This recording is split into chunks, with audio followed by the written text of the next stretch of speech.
Olá, pessoal. Vamos para mais um episódio aqui no nosso Gestão em Ação. Hoje vamos falar da importância da gestão financeira dentro desse grande contexto, nessa jornada de sustentabilidade. Falar sobre investimento, sobre disciplina financeira, sobre educação financeira, nada melhor do que falar com especialistas, pessoas que trabalham com isso diariamente, que orientam famílias nessa jornada. Vamos receber aqui no nosso estúdio, o Michel e o Andrés. Eles são gestores e proprietários, aqui, sócios de uma corretora chamada Casa do Investidor em São Paulo, e eles vão, com a experiência e todo o conhecimento, explicar para a gente como nós podemos nos preparar para essa jornada de longo prazo e poder gerar segurança financeira para as famílias. Então, sejam bem-vindos aqui, Michel, Andrés, muito obrigado pela presença e por vocês estarem aqui conosco. Muito obrigado pelo convite, Ivo. É uma felicidade muito grande falar aqui sobre esse tema. Realmente esse tema é muito importante e as pessoas acabam desconsiderando bastante. Ele tem todo um entrosamento, como você falou, a disciplina, de organização, de processo, com o tema que você fala de sustentabilidade, né? Muito bom. Bom dia, Ivo. Obrigado pelo convite de estar aqui falar sobre sustentabilidade e governança no aspecto de investimentos. A gente ajuda pessoas físicas, pessoas jurídicas lá na Casa do Investidor, somos sócios e são aspectos bem interessantes para a gente bater um papo aqui hoje. Muito bom. Rapidamente, Michel se apresente, André se apresente, a jornada de vocês nessa caminhada financeira. Vamos lá, eu tenho já mais de 25 anos aqui no mercado financeiro, já fui gestor de renda fixa, gestor de fundos de ações, analista de investimento em ações, gestor de fundos multimercados, e nos últimos quase 12 anos aí, atuo como assessor de investimentos, sócio do Andrés aqui na Casa do Investidor, e ajudando pessoas físicas e jurídicas a investir melhor. Também sou professor de finanças já há mais de 15 anos também.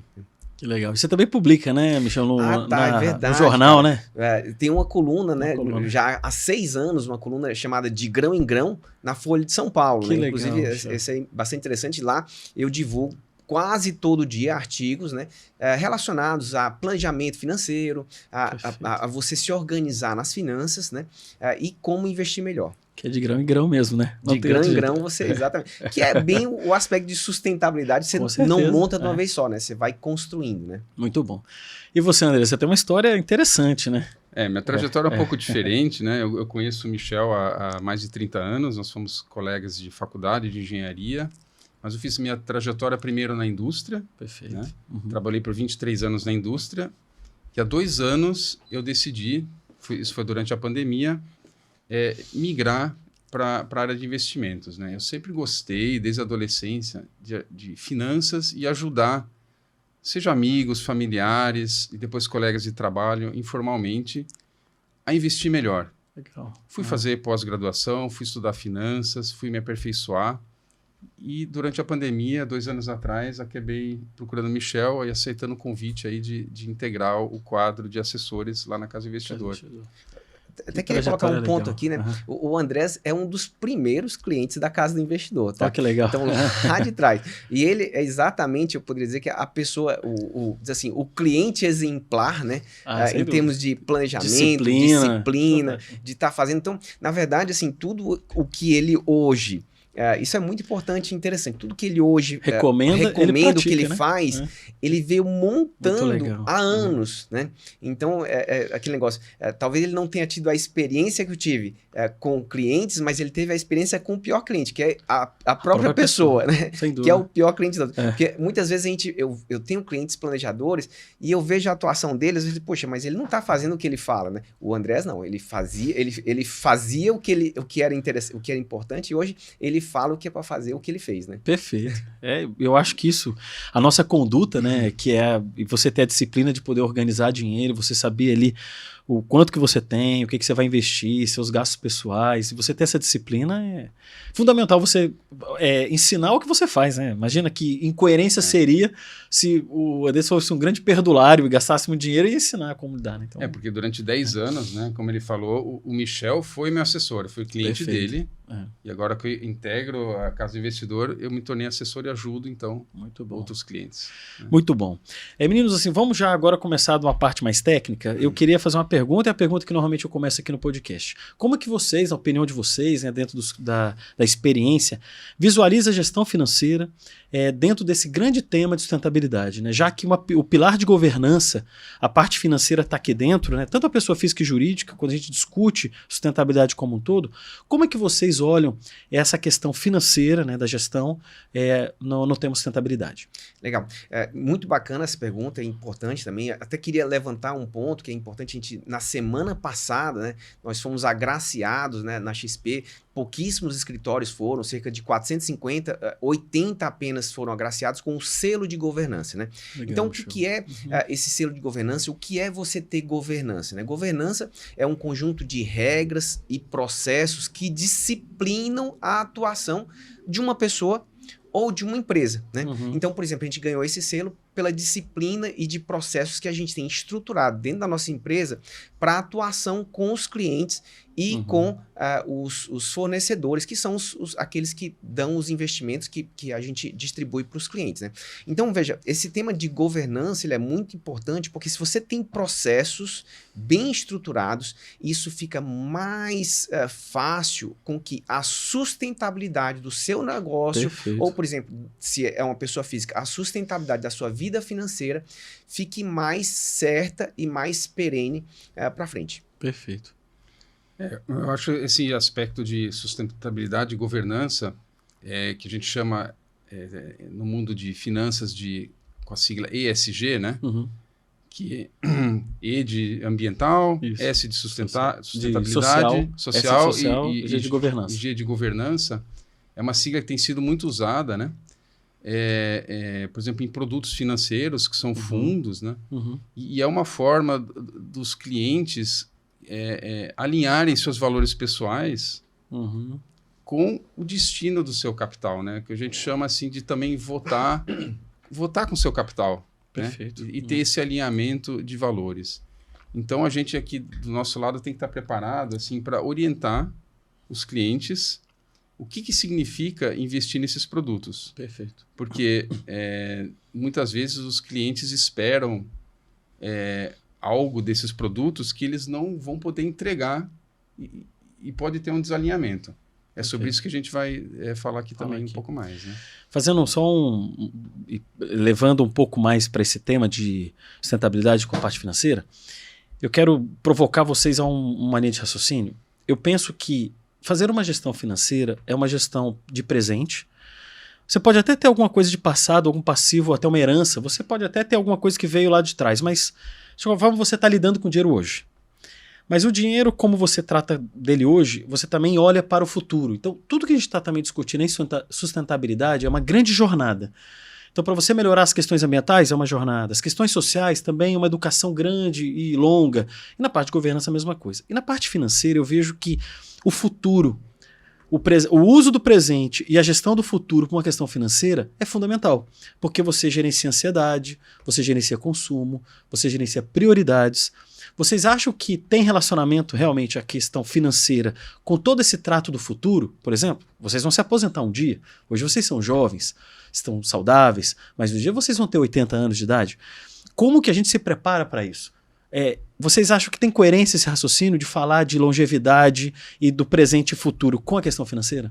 Legal, sem dúvida alguma, tá? É muito interessante isso porque as pessoas, de forma geral, né, elas não consideram os riscos que elas têm no futuro. O risco, como você falou, de não ter uma renda para aposentadoria, que a gente poderia pensar também que seria um risco, por exemplo, de uma empresa em não se preocupar com um determinado problema que ela pode ter no futuro. A mesma coisa da pessoa, ela não se preocupa com esse risco que ela pode ter de uma aposentadoria saudável, de eventualmente como se planejar para fazer a sucessão para seus entes queridos, como se planejar para eventualmente ter um dinheiro para pagar um plano de saúde. Então, todo esse planejamento, ele tem que ser, como você falou, devagar e construindo passo a passo. Até como eu falo na minha coluna na Folha, de grão em grão, né? Você tem que ir somando isso. Isso você só constrói quando você monta um processo, né? Ou seja, um plano para chegar nisso, né? Outro aspecto interessante aqui, eu acho que faz todo sentido, a nossa linha de ajuda aos clientes é num foco de longo prazo, né? Justamente para ele alcançar esses objetivos de longevidade ou quaisquer objetivos que estão lá no futuro, né? E para isso, a gente precisa orientar uma coisa fundamental em investimentos, que é a diversificação, né? Perfeito. A diversificação permite também reduzir o risco da carteira, né? Lidar melhor com eventuais perdas de parte do portfólio. E nesse sentido, os produtos também que a gente chama de ESG podem ter uma contribuição. Acho que podem caber numa carteira de pessoas que estão alinhadas com esses valores. Tá? Sobre isso a gente também vai falar um pouquinho. Isso que o André falou de diversificação é muito importante, tá? Porque justamente entra no que você mencionou, de você assim, controlar os riscos que vão acontecer. Então, imagina uma empresa, né, que tem atua em um segmento que pode ter uma influência ambiental, né? Como é que ela pode controlar esse risco, né? Como é que ela pode atuar para que não ocorra um problema e ela sofra uma perda grande? Então, as pessoas, de uma forma geral, elas têm uma série de riscos. Se você não diversifica o seu portfólio, pode acontecer um problema financeiro na parte justamente que você está investido, e aí você sofre com isso, né? Perfeito. Acho que isso é muito importante. Acho assim, as pessoas que querem investir dessa forma, né, de forma sustentável, com boa governança, tem que considerar que são produtos para o longo prazo. Assim, esse é um aspecto fundamental. Assim, não adianta esperar resultados de curto prazo. Sim, a gente vê muito pessoas que inicialmente mostram interesse de ter esses produtos, mas não conseguem lidar com a volatilidade, né? Sim. Mas se a gente pensar que esses produtos devem, no longo prazo, trazer resultado, porque representam empresas que têm boas políticas sociais, ambientais, de governança, sim, isso vai trazer resultado de longo prazo. Mas existe um aspecto aqui de redução de risco. Risco o quê? Essas empresas, teoricamente, têm menor risco operacional, menor risco financeiro, menor risco de reputação. Então, faz sentido ter na carteira nesses aspectos, mas tem que saber lidar com volatilidades de curto prazo, né? Vocês citaram a questão de risco. Eu acho que, primeiro que o conceito de risco é um conceito importantíssimo para qualquer pessoa, qualquer família, né? Então, por exemplo, eu hoje sou proprietário da CG4, trabalho ali, minha esposa é psicóloga, também autônoma. Então, você imagina se hoje a gente tem que pensar nessa estrutura, né? Ela é autônoma. Se ela tiver alguma questão de saúde ou eu tiver uma questão de saúde, quem que nos suporta financeiramente no mês? E a gente, estamos saudáveis, né? Nós nos alimentamos bem, fazemos atividade física, ok, mas pode acontecer alguma coisa, algum evento.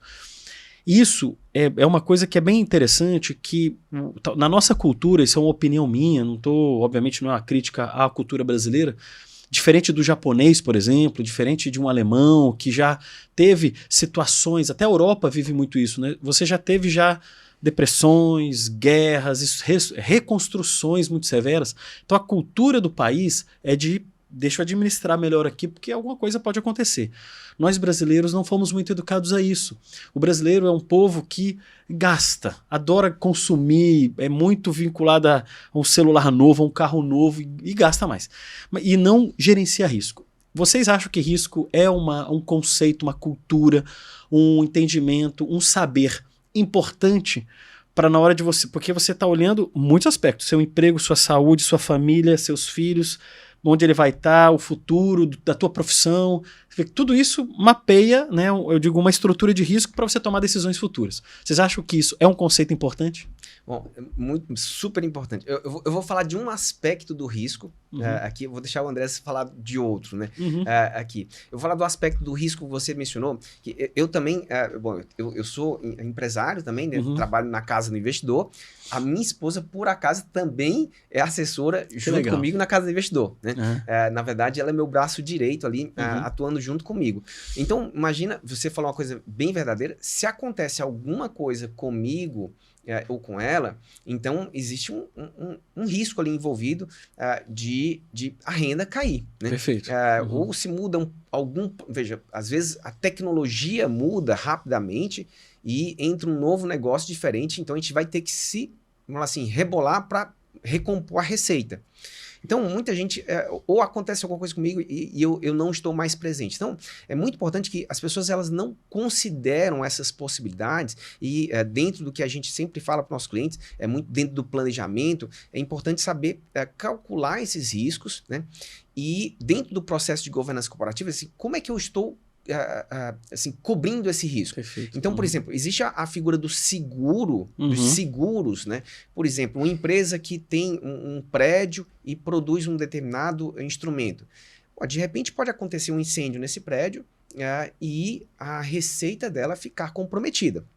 A mesma coisa acontece com a pessoa. E se a receita da pessoa ficar comprometida, como é que ela cobre essa receita e como isso impacta em todo o planejamento que ela fez para a vida? Perfeito. Então, isso muitas vezes pode ser coberto com um instrumento de seguro. Né? Que é terceiriza o risco, né? Você exatamente. E a gente, no Brasil, olha só, coisa interessante. A maior parte dos brasileiros gasta mais com seguro do carro.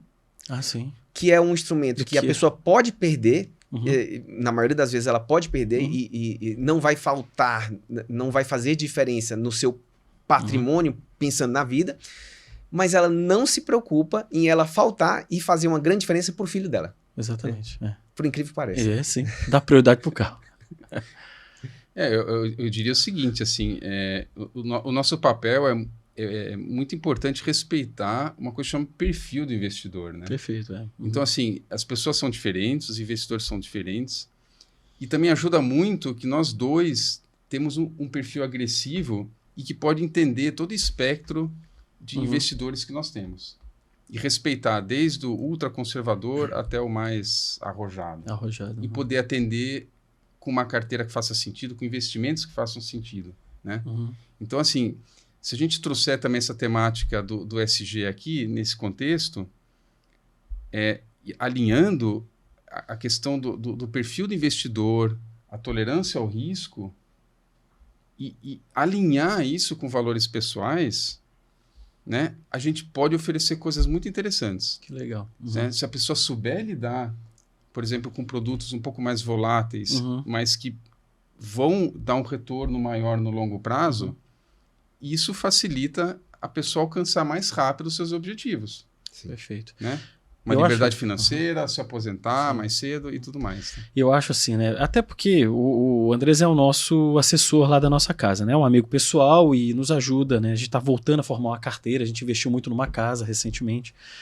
Andrés, e eu acho que ter o apoio de alguém é muito importante, porque você pode até não ter essa habilidade para verificar a questão de risco, de saúde, mas eu acho que o papel que vocês hoje, até o Andrés faz e faz muito bem, de trabalhar essa assessoria, isso é importante. Eu acho que é muito comum uma pessoa ter preguiça para pensar em relação ao investimento e, vou colocar na poupança. Aí deixa na poupança um rendimento pífio, então assim, a pessoa, mas eu estou seguro, porque é um grande banco, porque é um banco nacional, como é que vai quebrar um Banco do Brasil, uma Caixa Econômica Federal, tudo. O pessoal tem essa visão.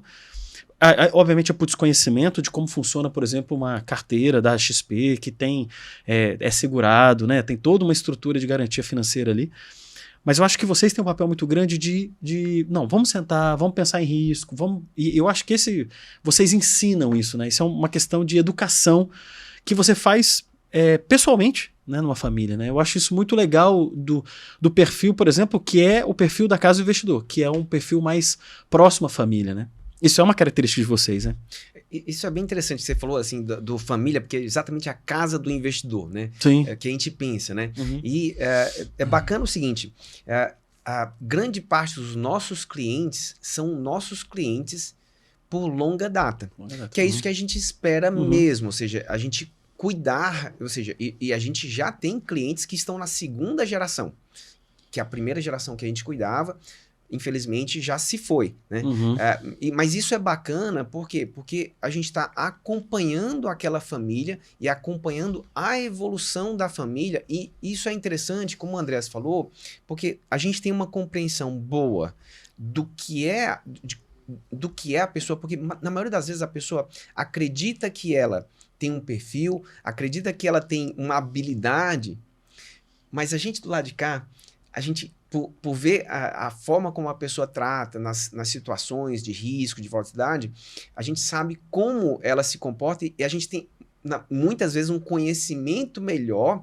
E aí, como o Andrés falou, a gente tem capacidade por esse conhecimento, por conhecer ela de longa data, identificar quais produtos vão ficar melhor para ela, para que ela fique mais confortável e consiga... Porque a grande coisa do investimento é você conseguir segurar por mais tempo. Perfeito. Ou seja, você conseguir se manter investido por mais tempo. Então, isso é muito importante o que o Andrés falou. Perfeito. Né? Muito bom. Pessoal, vamos encerrar esse primeiro bloco. No próximo, eu quero perguntar para os nossos amigos aqui como fazer uma educação financeira numa família. Então, até o próximo bloco. Voltando agora para o segundo bloco, vou trabalhar aqui com os nossos entrevistados, o Michel e o Andrés, sobre educação financeira. Andrés e Michel, me fala uma coisa. Imagina uma família que hoje você tem ali 2 filhos, 3 filhos, tem um casal, um pai e uma mãe, e eles não tiveram a oportunidade de ter um pai como Michel, um pai como Andrés, que pudesse transferir conhecimento sobre investimentos. Vocês acham importante que uma família construa conhecimento em cima desse tema? Ou isso é só uma responsabilidade do pai e da mãe? Vocês acham que vale a pena uma conversa com um filho de 14 anos junto? Me fala um pouco, qual a opinião de vocês para isso? É muito bacana essa pergunta, porque existe uma controvérsia, um dilema aí, né? Todo pai, é muito interessante, assim, eu vejo isso em todo o meu processo aí como assessor, nos últimos 12 anos, né? Todo pai, ele chega assim... Quase todos os pais, né? Todos seria exagero.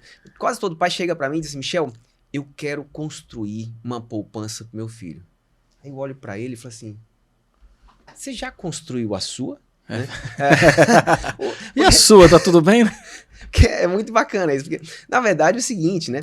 A gente tem que ser o exemplo, né? A gente, que eu digo assim, o pai, ele tem que ser primeiro o exemplo.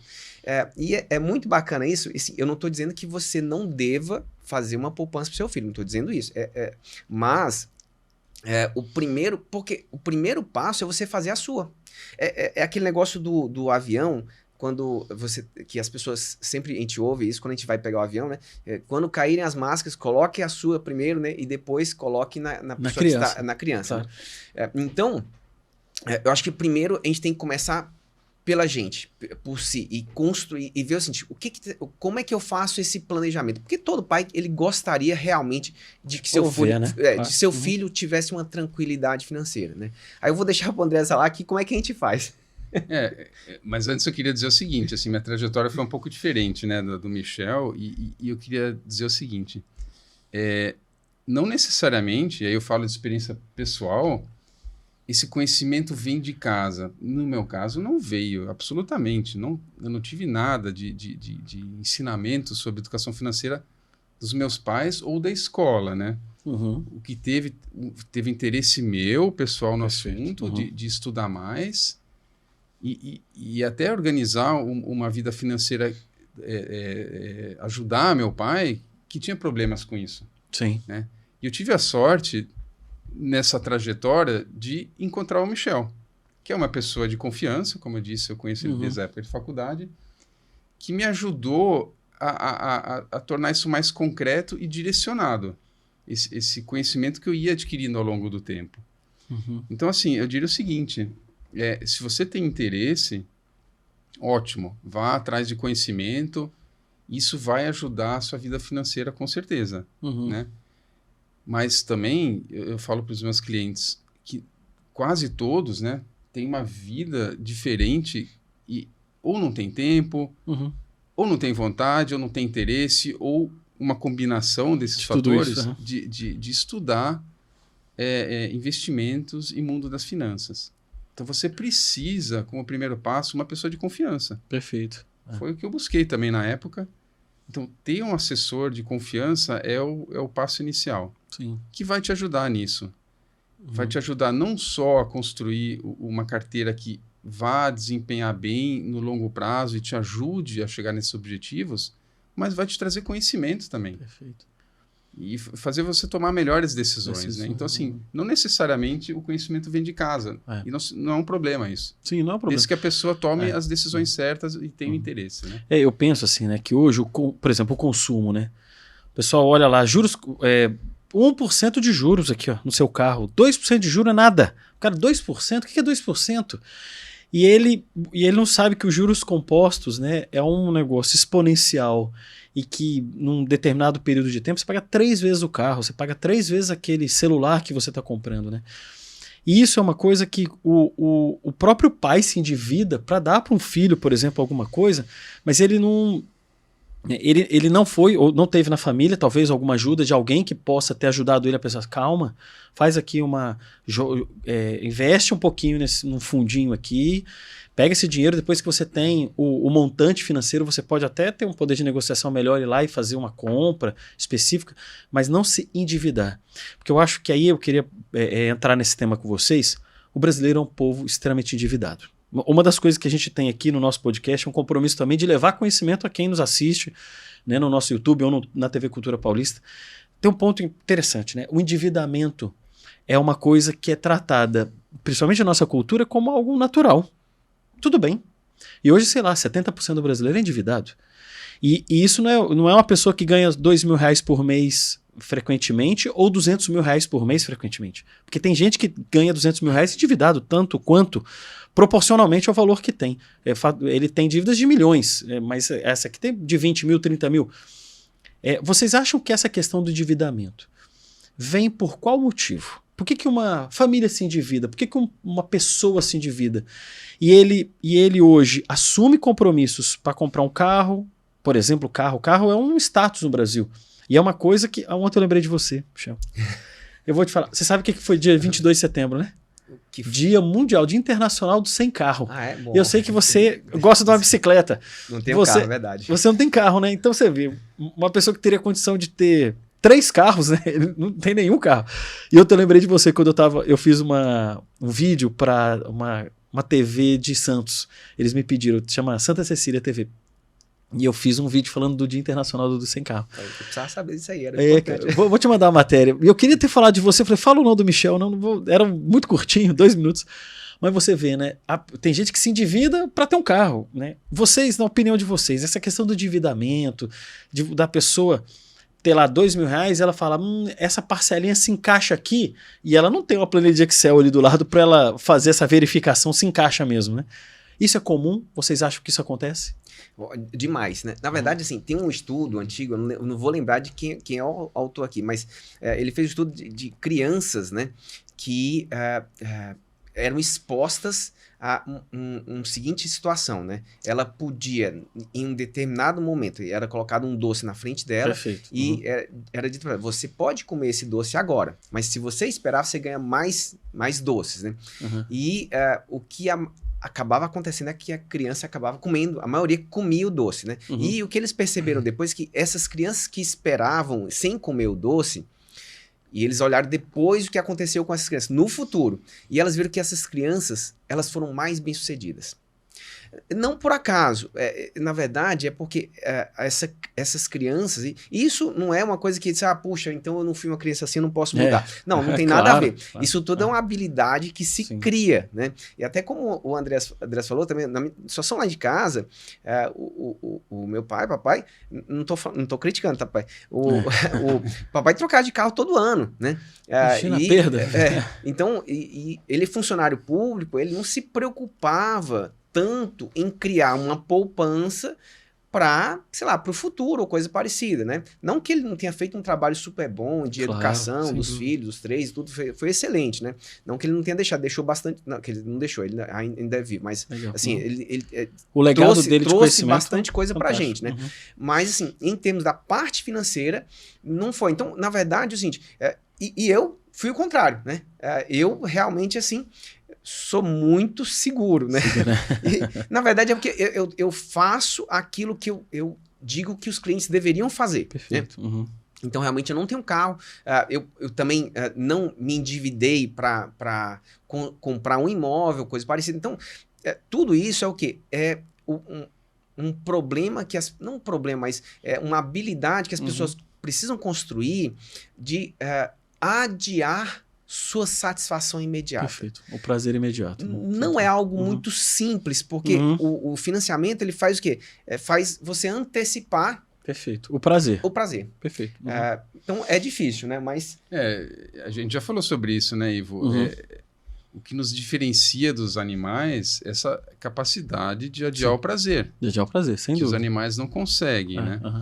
Agora, isso é muito, muito destacado na infância, nas crianças e nos adolescentes. É difícil até controlar, como o Michel explicou aqui, mas deveria ter um processo de amadurecimento depois, né, da pessoa para conseguir superar esse atendimento do prazer imediato.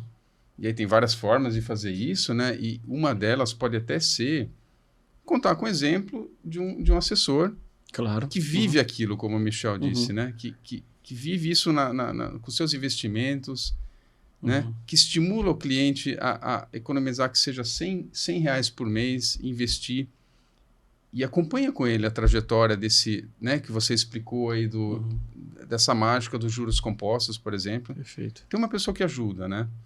Existem também outros profissionais do mercado, o planejador financeiro, por exemplo, que pode ajudar a organizar melhor as finanças e os gastos, mas deveria ser um processo de amadurecimento aí. Você sabe, André, se não superar, não vai sair. Né? Queria dar um exemplo aqui. Eu estava dando esse exemplo com um cliente recentemente. Né?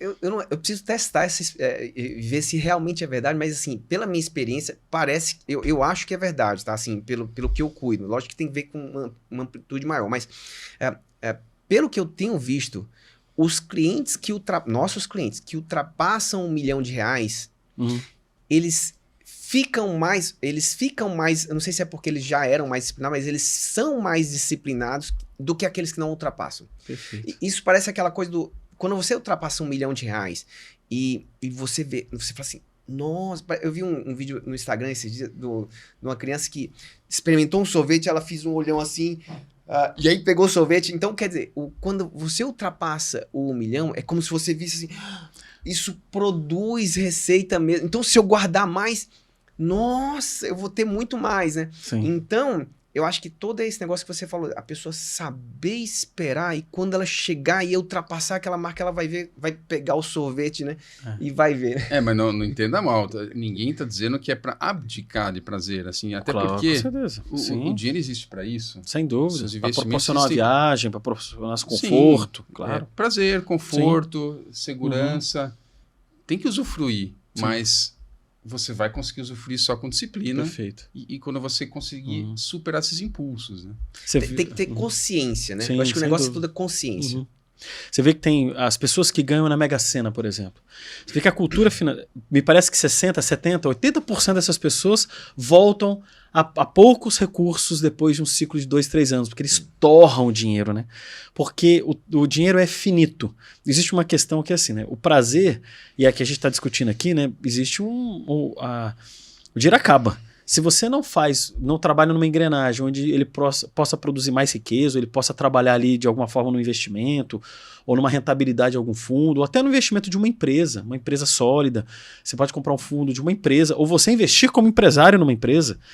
O importante é que o dinheiro, né, o recurso financeiro, ele trabalhe de alguma forma. Quando você só gasta, aí eu acho que entra a questão da inteligência financeira. Tem gente que acha que ganhei 10 milhões.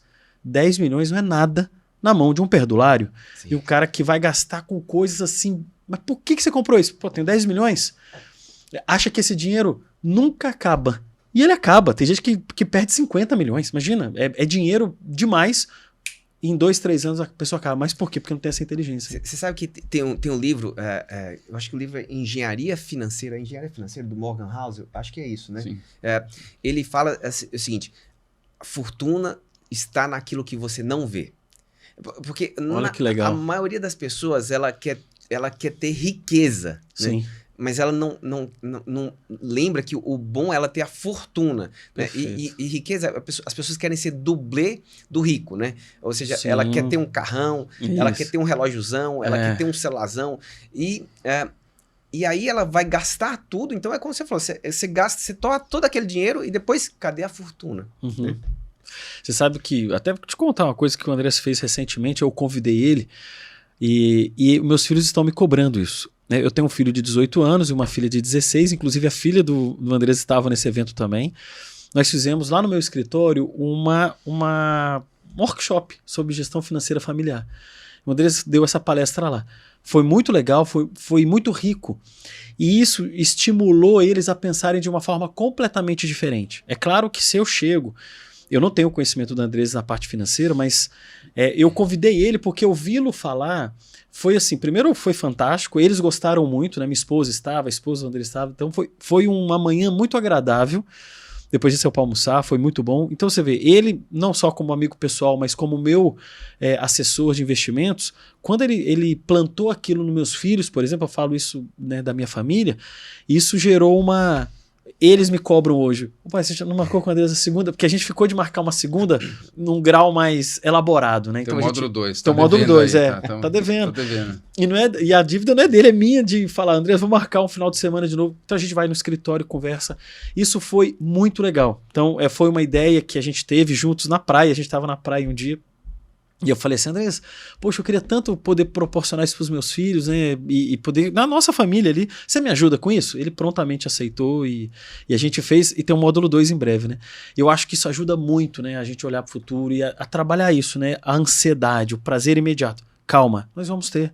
Vamos aqui preparar, vamos ajustar o dinheiro, vamos tomar uma decisão melhor sobre o recurso financeiro, porque aí você vai, assim, sem decisões psicodélicas, né, malucas ou baseadas só no impulso, tomar uma decisão, né? Mas você ia falar... Eu ia falar o seguinte, né? Pegar o gancho aqui do que o Michel falou, da questão até do 1 milhão, né? Uhum. Porque aqui para os nossos ouvintes pode parecer realmente alguma coisa muito distante, né? Uhum. E assim, isso até é uma dimensão diferente do nosso trabalho, né? A gente não faz simplesmente uma alocação de carteira, uma manutenção mensal, Uhum. mas a gente pode ajudar a pessoa a tornar isso mais concreto, para saber de onde a gente está saindo, Perfeito. né?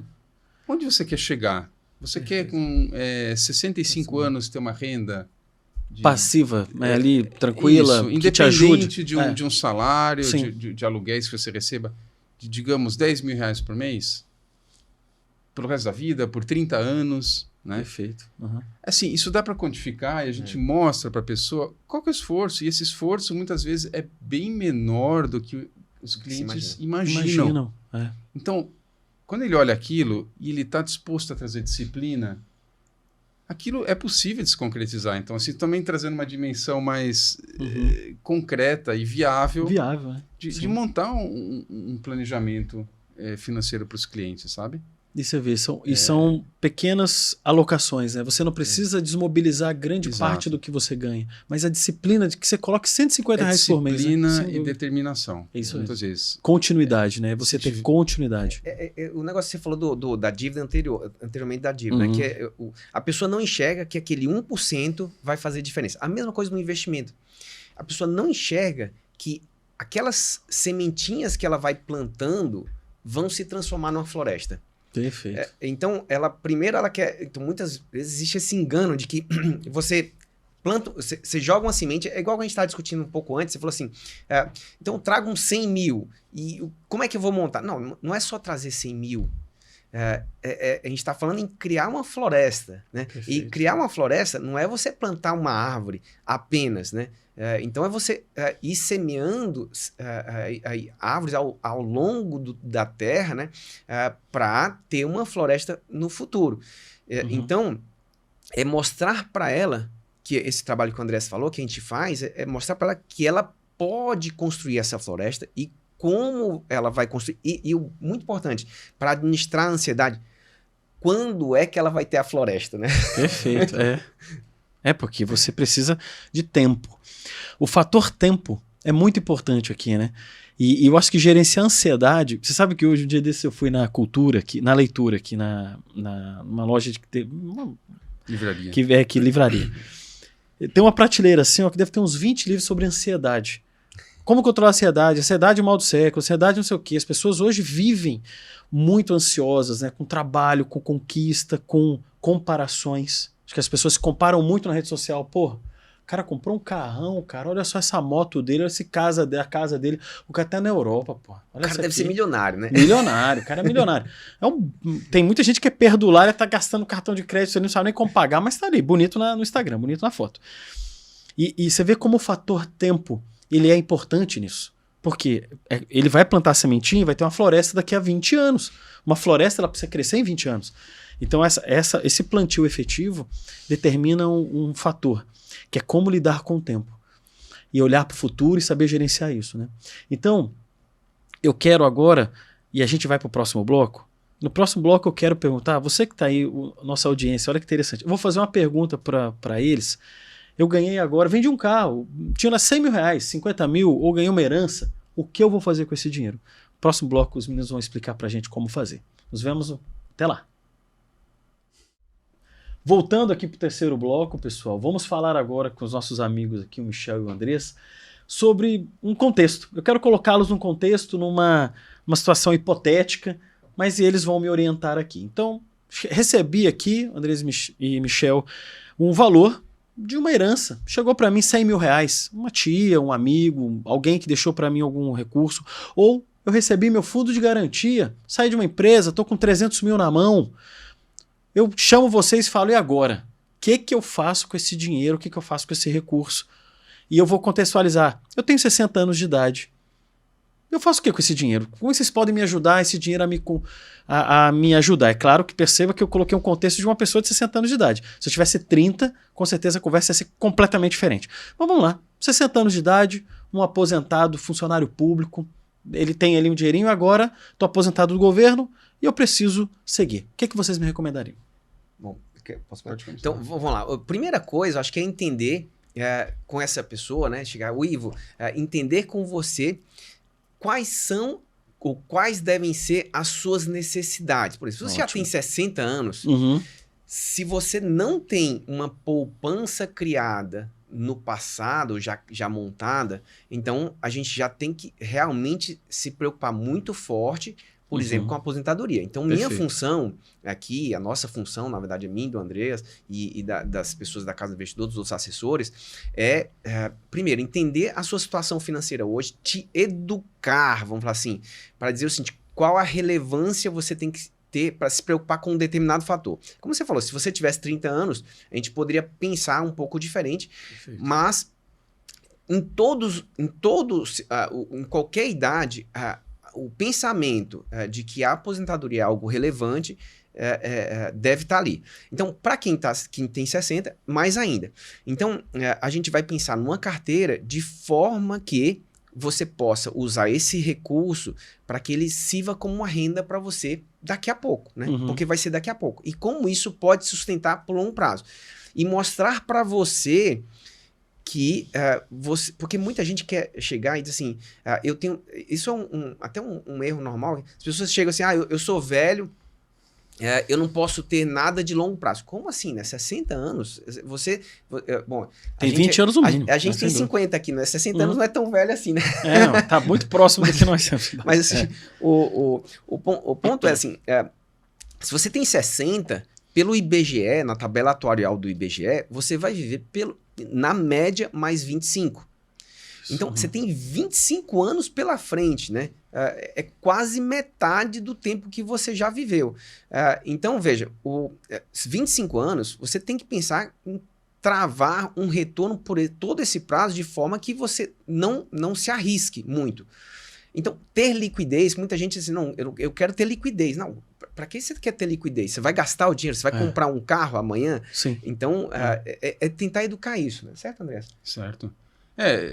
Isso que o Michel falou é muito importante, assim, quando o cliente chega, saber da história dele, da trajetória, das aspirações, né?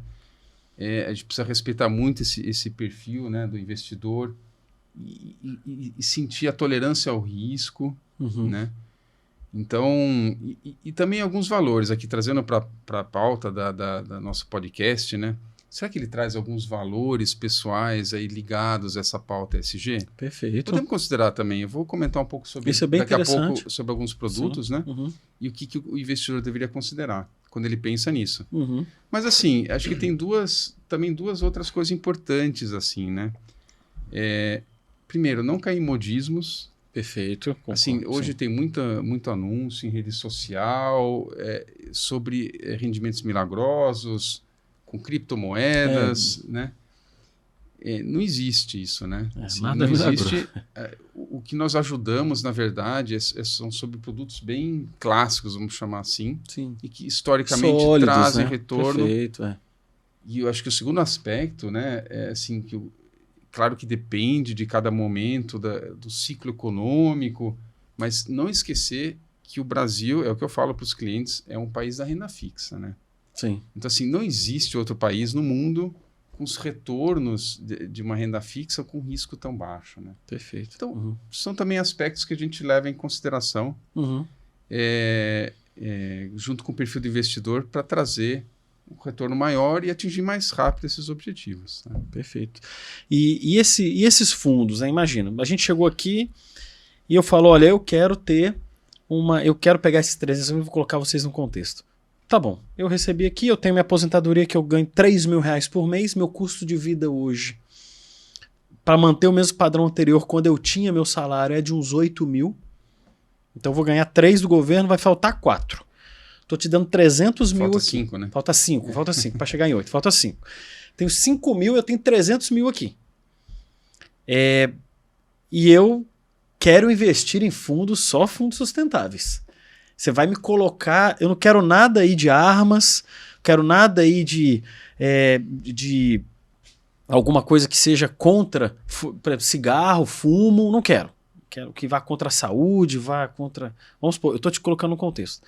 Você recebe essa informação, Andrés, o que você me fala aqui para decidir? Acho que a primeira resposta é a seguinte, não vamos alocar tudo em produtos, entre aspas, sustentáveis ou com selo ESG.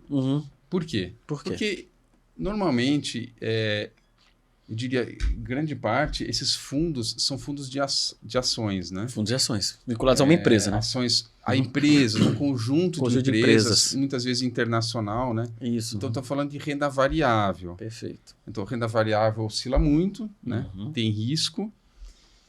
E isso dificilmente vai trazer, primeiro, o retorno esperado e certamente não está alinhado com o perfil do investidor, desse que você está descrevendo, que deseja ter uma renda complementar de 5 mil por mês. Não vai. Perfeito. Né? Porque essa carteira vai balançar demais. Sim.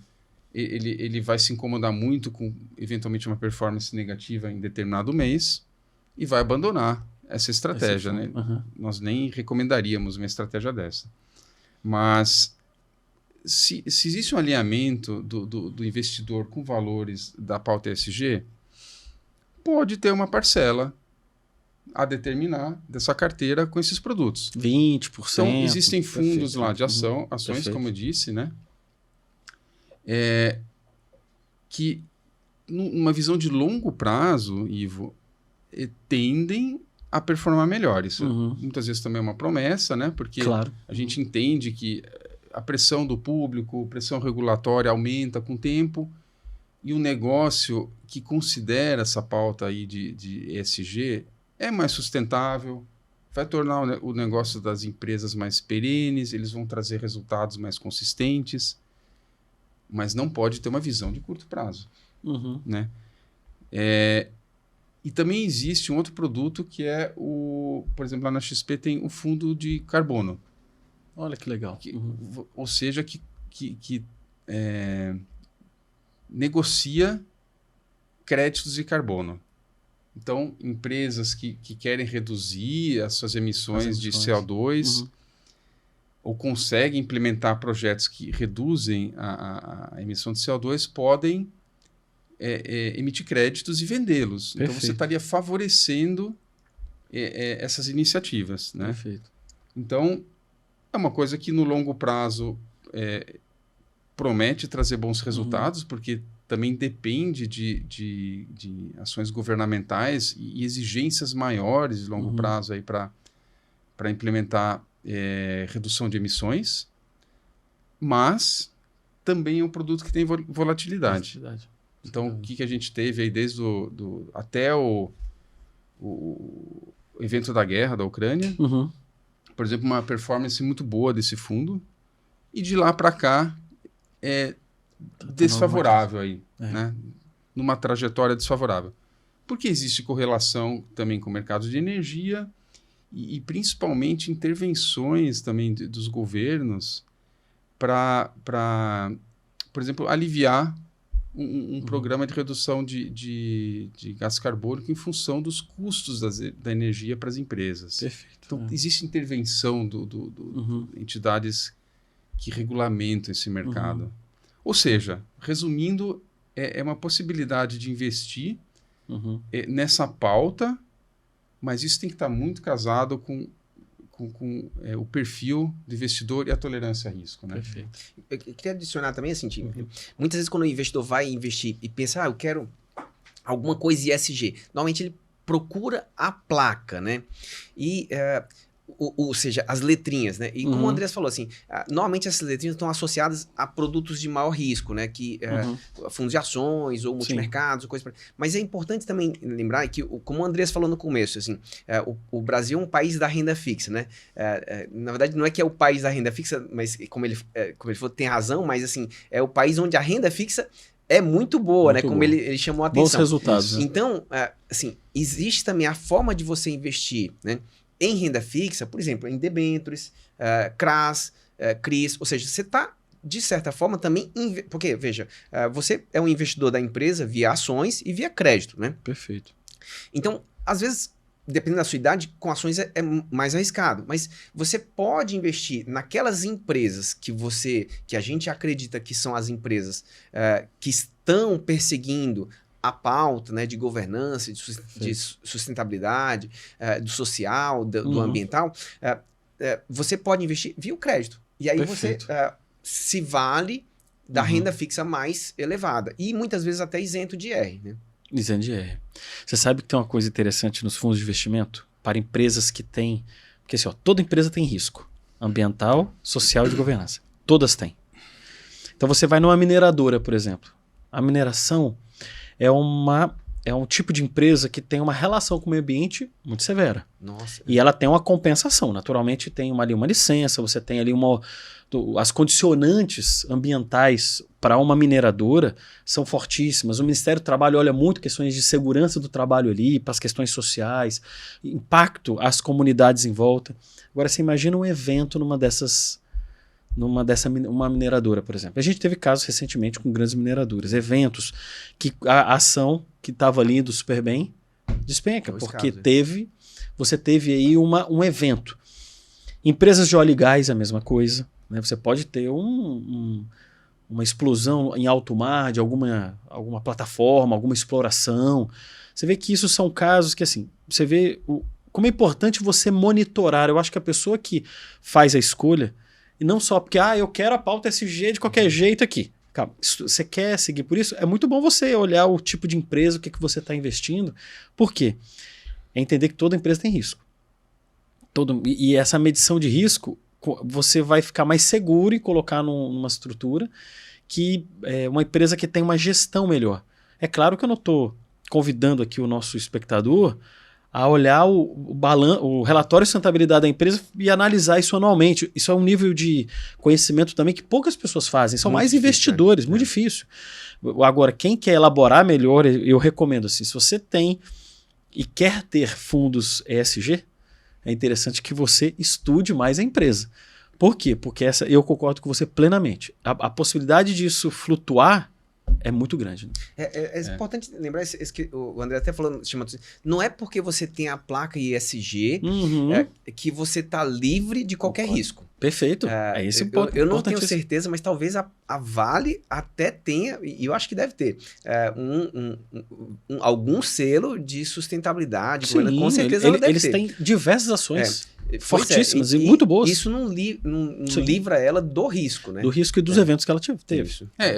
Assim, na verdade, assim, você mitiga o risco aí de uma má gestão, de corrupção ou de algum evento, como você descreveu aí, de ambiental, né? Sim, evento ambiental. Então, esse selo, na verdade, mitiga um pouco esse risco, né?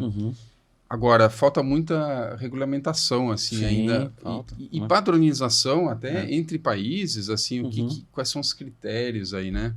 Para você avaliar o que está por trás realmente, né? E, claro, quando você olha uma empresa sem o selo, apenas olhando a operação, também é um nível de às vezes, análise um pouco mais superficial, né? Sim. Então, é um desafio, assim, para o futuro, ter mais padrões para os investidores tomarem esse tipo de decisão, né? Sim. E eu acho bem importante uma coisa que você falou, quero voltar nesse tema aqui, Andrés, assim, é das promessas milagrosas, né? Tudo bem, a pessoa quer investir em criptomoedas, né? O mundo está vivendo a questão digital de uma forma muito forte, e isso é uma situação que, com boa possibilidade no futuro, você vai ter ali alguma criptomoeda, vai ter alguma coisa que vá ter alguma estabilidade, porque hoje isso não tem nenhuma estabilidade. Mas olha que interessante, né? Eu acho que as pessoas, hoje as pessoas consomem conhecimento pelo TikTok. Então, assim, a pessoa olha alguém falando em 30 segundos, ele olha aquilo, acredita fielmente aquilo, e vai tomar uma decisão, fala assim, ó, eu não quero mais, eu acho que a gente tem que colocar em criptomoedas. Ah, não, eu quero mudar, eu não quero ter uma casa, eu quero ter aluguel, porque tem alguém que no TikTok falou que é melhor assim. Tomam decisões baseadas em pílulas de conhecimento. Eu acho que a gente, para questões financeiras, primeiro nos conhecer, é importante conhecer o nosso perfil de investimento, se eu sou mais conservador, eu sou agressivo, e a gente tomar decisões mais refinadas. Vocês acham que isso hoje está acontecendo mesmo e as pessoas tomam decisões por coisas muito simples? Por exemplo, no TikTok? Eu acho que sim. Acho que a influência dos meios digitais está muito forte, né? E as pessoas seguem lá um influenciador e acabam acreditando, né? Isso acontece com vocês, Michel? Acontece com você, Andrés? Eu vi um negócio aqui na minha carteira, muda agora. Tem? Não, acontece, assim. Sim. Na verdade, assim, não é que ela disse, ele manda o WhatsApp, né? Normalmente as conversas vão pelo WhatsApp. Ela manda, às vezes, até o vídeo, né? Eu vi isso aqui, o que eu faço, né? Então, às vezes, até. Normalmente, você sabe que o que se propaga, né? Notícia que tem apelo negativo ou tem um apelo muito estrondoso, positivo, a pessoa tem aquele negócio do FOMO, né? Do Fear of Missing Out, né? Ou seja, medo de você ficar de fora, né? Então, quando você vê um negócio, tá subindo, né? Michel, você não tá fazendo nada, né? Michel, que da minha experiência, assim, os clientes que nos procuram, vamos dizer assim, são mais para produtos clássicos, né? A maioria, muita gente vai operar, por exemplo, criptomoedas numa outra plataforma, ou seja, influenciado pela rede social e já vai operar lá direto, sem nos perguntar. Muitas vezes. Mas um outro cliente pergunta, por que a gente não coloca um pouco em criptomoedas, né? E o que eu falo é o seguinte, você quer arriscar um pouquinho, mas bota uma parcela pequena ali para experimentar 1% ou menos da sua carteira, porque... E tem vários aspectos aí por trás, né? Por exemplo, relevante aqui para a nossa discussão, o Bitcoin é uma moeda que, para a geração dos tokens lá, tem um consumo de energia absurdo, né? Com qual propósito, né? Sim. Assim, gera bastante... Dá para refletir sobre isso, né? Né? A gente viu justamente quando veio a pandemia, né, alguns anos, a história, né, se vai lembrar, era do metaverso, né? Isso, então, tiveram clientes que perguntaram, Michel, a gente não vai comprar nenhuma terra que existe negociação. E de antes terra. teve o Second Life, né? Então, Second Life, é. Ninguém lembra mais, né? Metaverso hoje em dia ninguém fala mais. Então qual é o assunto de hoje? É o inteligência artificial. Né? Artificial, sem dúvida. Como é que a gente vai investir para ganhar com inteligência artificial? Né? Então, cada vez vai surgindo São uma novidade. modismos, Né? Às vezes é um modismo que vira uma realidade, mas que o investimento que está ali presente... Eu não estou dizendo que o metaverso não vai funcionar ou coisa parecida, mas aquilo que estava ali... A pessoa precisa tomar cuidado que não necessariamente vai valer. Um exemplo que eu vi recente foi o seguinte: houve, lá quando eu era gestor, eu lembro quando eu era gestor lá de ações, lá atrás, no Itaú, lá atrás. Então, houve uma moda, isso foi em 2000, 2001, né, da internet. Ah, sim, da internet. Então, veja, lembra que naquela... Tem que investir na internet. O que a gente faz, né? Então, mas você vê... Esses estavam certos, né? Esses estavam certos. Mas olha só, qual é hoje a empresa que mais... que mais foi bem sucedida nesse negócio da internet? O Google. Uhum. Ele não estava presente naquela época. Eram outros players, né? Eram outros players. Então, na verdade, as empresas que estavam... Muitas das empresas que estavam ali... Yahoo, tinham várias empresas naquele momento, no início, né? AOL. Esse é um aspecto também em criptomoeda, só voltando ali, que eu falo para os clientes, né? Assim, eu acho que criptomoeda veio para ficar. Sim. Mas assim, dá uma olhada na gama de moedas. Nós temos dezenas de milhares de criptomoedas. E eu pergunto assim, qual delas ou quais vão sobreviver? Uhum. Porque a maioria não vai existir mais. Então, você vai colocar seu dinheiro em qual? É uma difícil decisão, né? E recentemente teve o NFT, né? Teve também, é verdade. Naquelas negociações, aqueles desenhos ali, teve gente... E aí aparece um macaquinho lá, que o cara... E celebridades que investiram milhões. Eu fico pensando, daqui a 5 anos, como que vai estar isso? E o pessoal vende curso de como comprar NFT. E imagina a quantidade de pessoas que são influenciadas por isso e tomam decisões para pegar uma carteira de 100, 200, 300 mil reais e comprar um NFT. Eu penso, daqui a 10 anos, aquele macaquinho vai estar como? E isso é uma coisa que, assim, eu acho que isso é muito da influência do imediatismo da rede social e do cara, nossa, eu não posso ficar de fora. Nossa, esse negócio... E eu imagino que vocês recebam isso como assessores, né? Pessoal, cara, eu quero comprar esse negócio aqui. Cara, quer investir 300 mil reais nisso? Ok, mas... eu acho assim, futuro... muitas vezes a gente tem que trazer o investidor de volta para o chão, realidade. Né? Para a realidade, né? E, assim, um valor importante que nós temos lá também compartilhar ou sugerir produtos dentro de uma carteira que nós mesmos temos, né? Então a gente acaba não indicando coisas que a gente não acredita, né? Isso é um valor muito importante lá na casa do investidor. Sim. E muitas vezes são produtos bem clássicos, tá? Sem modismos, mas que no longo prazo trazem um bom retorno. E não é só renda fixa, obviamente, né? São outras coisas, mas... A gente tenta evitar bastante, né? Esses modismos. Acho que o ponto não é que a gente não esteja à aberto, ponta dos investimentos, né? A gente está sempre olhando, pode ter certeza, a gente olhou tudo, metaverso, NFT, está olhando com cuidado. Agora, o que a gente pode fazer com IA, com inteligência artificial? A gente está olhando com cuidado também, mas a gente também, acho que um importante ponto, né, que a gente leva muito em consideração, ou seja, quando o Andrés fala o clássico, não quer dizer que a gente não olhe o que está na ponta, mas um importante ponto a considerar, que eu sempre falava para meus alunos lá, que em investimentos, a única coisa certa é que você vai errar. Sim. Então, vai melhor quem descobre mais rápido onde está errado. Perfeito. Então, o nosso trabalho ali é descobrir, entender, isso aqui está errado, qual é o erro? O que pode dar errado aqui? Como isso pode te afetar? Como isso vai afetar o seu longo prazo? Perspectiva, né? Perspectiva. Olhando a longo prazo, a curto prazo, uma análise mais ampla, né, da situação, né? E não só baseado nesses É por isso preceitos. que depende muito, e a importância de ter alguém do seu lado, lá como o Michel sempre escreve nos artigos, o técnico, que vai olhando e dando manutenção. Perfeito. E olhando sempre a perspectiva tutor, dos investimentos, né? Sim. Importa muito mais olhar para frente do que olhar para trás. Perfeito. Né? Porque isso também é um problema com os investidores que eventualmente Ganhei sofreram muito dinheiro perda, com aquilo lá. Pô, isso já mudou, né? ganhou dinheiro, não quer sair. Perdeu dinheiro, não quer sair. Porque quer esperar voltar, pelo menos ao patamar que entrou. E isso é uma armadilha mental. Então não sai, né? Então, assim, a gente ajuda o investidor a entender qual que é a perspectiva de investimento, tomar as decisões de mudança no tempo certo. Perfeito. Olha, Michel, eu queria muito agradecer, Andresa, a nossa conversa, né, a possibilidade de ajudar aqui os nossos ouvintes e a sociedade como um todo que tem a possibilidade de assistir aqui o que a gente está discutindo. Muito obrigado, desejo sucesso à Casa Investidor, que vocês, né, cresçam, que vocês possam ajudar mais famílias no futuro. Então, muito obrigado pela presença de vocês. Muito obrigado pelo convite, espero voltar novamente. Com certeza. Muito obrigado, Ivo, agradeço a oportunidade. Até a próxima. Até a próxima.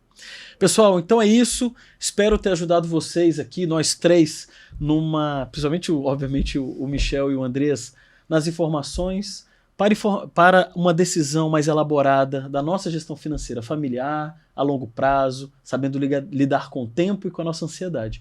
Espero que você possa usufruir, né, dessa entrevista, compartilhe ela com seus amigos, parentes, que ela possa ajudar vocês. Um abraço e até o próximo episódio.